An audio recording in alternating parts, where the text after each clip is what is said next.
Assalamualaikum warahmatullahi wabarakatuh. Kali ini saya akan mengerjakan tugas 3 mata kuliah Media Teknologi yang saya beri judul Promosi Perpustakaan Provinsi Kalimantan Selatan. Saya sendiri Reski, NIM 0511972235. Saya dari jurusan Perpustakaan dan Sains Informasi, Universitas Terbuka, OPBJJ, Kota Banjarmasin. Berbicara tentang promosi perpustakaan, promosi perpustakaan sangat penting sekali karena dapat meningkatkan kesadaran masyarakat tentang layanan dan sumber daya yang tersedia di perpustakaan.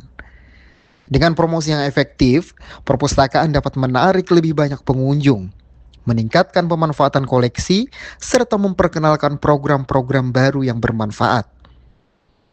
Promosi juga membantu membangun citra positif perpustakaan sebagai pusat informasi dan juga pendidikan yang mendukung peningkatan literasi dan pengembangan masyarakat. Terkait dengan tugas yang saya kerjakan pada mata kuliah ini, tentunya saya akan mempromosikan perpustakaan daerah Provinsi Kalimantan Selatan. Peran perpustakaan di masyarakat. Perpustakaan daerah berperan penting dalam menyediakan informasi lokal, meningkatkan literasi masyarakat, dan menjadi pusat pendidikan serta pelatihan. Selain itu, perpustakaan daerah juga mendukung pemberdayaan komunitas, melestarikan budaya lokal, dan membantu pengembangan ekonomi daerah melalui akses informasi yang relevan. Seperti yang teman-teman lihat pada gambar di slide ini, tentunya Dinas Perpustakaan dan Kearsipan Provinsi Kalimantan Selatan sebagai lembaga teknis daerah Provinsi Kalimantan Selatan dibentuk dengan Peraturan Daerah Provinsi Kalimantan Selatan Nomor 6 Tahun 2008, tanggal 15 April 2008, dan diundangkan dalam Lembaran Daerah Provinsi Kalimantan Selatan tahun 2008. Dinas Perpustakaan dan Kearsipan Provinsi Kalimantan Selatan memiliki 3 lokasi tanah dan gedung. Gedung utama perpustakaan berada di Jalan Jenderal Ayani kilometer 6400, sedangkan Jalan Kapten Pertendean merupakan perpustakaan cabang. Dan yang ketiga, yaitu di Jalan Dharma Praja Banjarbaru, digunakan untuk depo arsip, menyimpan arsip-arsip inaktif yang diserahkan oleh SKPD di lingkungan pemerintah Provinsi Kalimantan Selatan, terutama arsip-arsip pada masa pemerintahan Orde Baru sampai pemerintahan sekarang.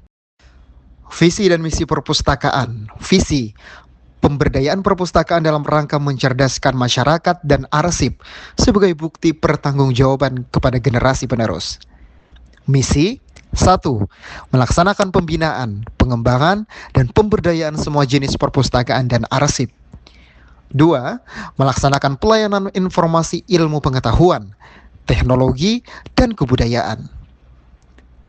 Ketiga, mengumpulkan dan melestarikan hasil budaya bangsa berupa karya cetak, rekam, dan arsip statis.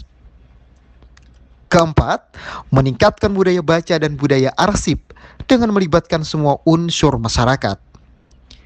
Kelima, pembentukan jaringan kerjasama perpustakaan, dokumentasi, informasi, dan kearsipan. Keenam, mengelola arsip inaktif yang berasal dari dinas, badan, kantor di lingkungan pemerintah Provinsi Kalimantan Selatan untuk menjadi khasanah daerah.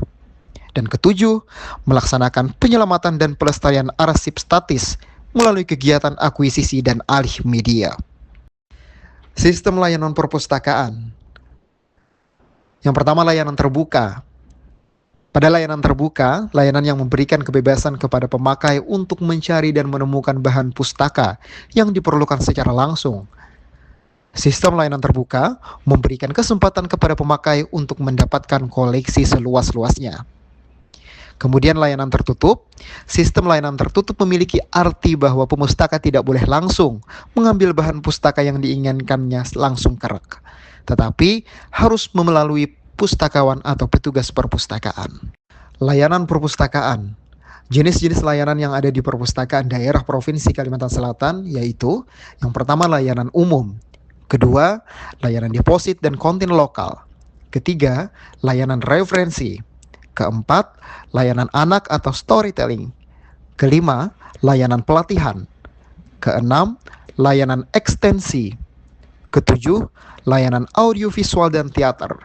Dan kedelapan, layanan disabilitas. Layanan umum terdiri menjadi layanan sirkulasi, layanan bimbingan pemustaka, dan layanan pembuatan kartu anggota. Sistem layanan sirkulasi yang ada sudah menggunakan sistem peminjaman secara online. Dalam memberikan layanan bimbingan pemustaka, pustakawan selalu sigap membantu pemustaka yang kebingungan mencari buku di rak.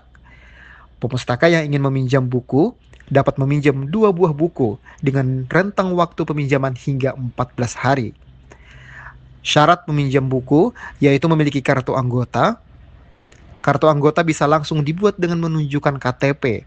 Kemudian, kartu perpustakaan langsung jadi dan pemustaka dapat meminjam buku secara langsung. Kemudian layanan deposit dan lokal konten. Layanan deposit dan lokal konten adalah layanan yang berisikan terbitan-terbitan lokal di Kalimantan Selatan yang dilestarikan atau disimpan, seperti sejarah Kalimantan Selatan, kebudayaan, biografi tokoh daerah, karya tulis, serta terbitan lain yang berkaitan dengan Kalimantan. Koleksi konten lokal berisi terbitan-terbitan dari penulis lokal Kalimantan Selatan. Sistem layanan di layanan deposit dan konten lokal bersifat tertutup karena koleksinya merupakan koleksi-koleksi khusus. Layanan referensi. Layanan referensi memiliki koleksi berupa kamus, ensiklopedia, atlas, peta, jurnal, majalah, indeks, direktori. Layanan referensi juga menggunakan layanan tertutup dan bukunya tidak bisa dipinjam dan hanya bisa dibaca di tempat saja. Layanan anak atau storytelling. Layanan anak memiliki pengunjung yang banyak setiap harinya karena memiliki program storytelling secara langsung atau menggunakan audio visual serta menjalankan read aloud. Layanan pelatihan. Pelatihan-pelatihan yang diadakan oleh Dinas Perpustakaan dan Kearsipan Provinsi Kalimantan Selatan pun juga cukup beragam. Antara lain bedah buku, kemudian seminar tentang kepustakawanan, berdongeng bersama guna meningkatkan minat baca anak-anak, program inklusi, dan juga temu penulis. Kemudian layanan ekstensi. Dinas Perpustakaan dan Kearsipan Provinsi Kalimantan Selatan juga melakukan layanan ekstensi menggunakan trail pustaka dan mobil perpustakaan keliling untuk menyebarkan kegemaran literasi ke tempat-tempat terpencil, bahkan untuk desa-desa yang terdalam yang harus menggunakan perahu juga. Layanan audiovisual dan teater. Layanan ini dipergunakan untuk menonton film, acara-acara pembukaan, bahkan pemutaran video-video. Ruangan teater bisa menampung sebanyak 60 orang, sehingga sering dipakai untuk nonton bareng oleh anak-anak sekolah yang ingin berkunjung ke Dinas Perpustakaan dan Kearsipan Provinsi Kalimantan Selatan. Layanan disabilitas. Layanan disabilitas adalah pelayanan yang paling baru di Dinas Perpustakaan dan Kearsipan Provinsi Kalimantan Selatan. Layanan yang diperuntukkan untuk teman-teman disabilitas, koleksinya ada buku braille dan juga buku dilengkapi dengan komputer dan alat dengar. Layanan di Dinas Perpustakaan dan Kearsipan Provinsi Kalimantan Selatan pun juga memiliki fasilitas yang sangat menarik. Di antaranya yaitu ruang baca, kemudian komputer dengan akses internet, koleksi buku yang beragam, dan juga akses wifi yang gratis. Jam layanan Perpustakaan Provinsi Kalimantan Selatan buka setiap hari, dari hari Senin sampai hari Kamis, dari jam 9 sampai jam 16.00, kemudian di hari Jumat, dari jam 9 sampai jam 11, dari jam 11 sampai jam 14.00 istirahat, kemudian buka lagi di jam 14 sampai 16.00. Dan di hari Sabtu dan Minggu lebih lama bukanya, dari jam 9 sampai jam 17.00. Sebagai media alat mempromosikan perpustakaan, Dinas Perpustakaan dan Kearsipan Provinsi Kalimantan Selatan juga aktif di media sosial, seperti Instagram, @perpuspolnam dan juga @depoarsipprov Kalimantan Selatan, YouTube, Dispersipprov Kalimantan Selatan, TikTok, @dispersip_Prof Kalsel. Demikian paparan saya terkait dengan mata kuliah Media Teknologi tentang promosi perpustakaan Provinsi Kalimantan Selatan. Saya Reski, salam sehat untuk kita semuanya. Wassalamualaikum warahmatullahi wabarakatuh.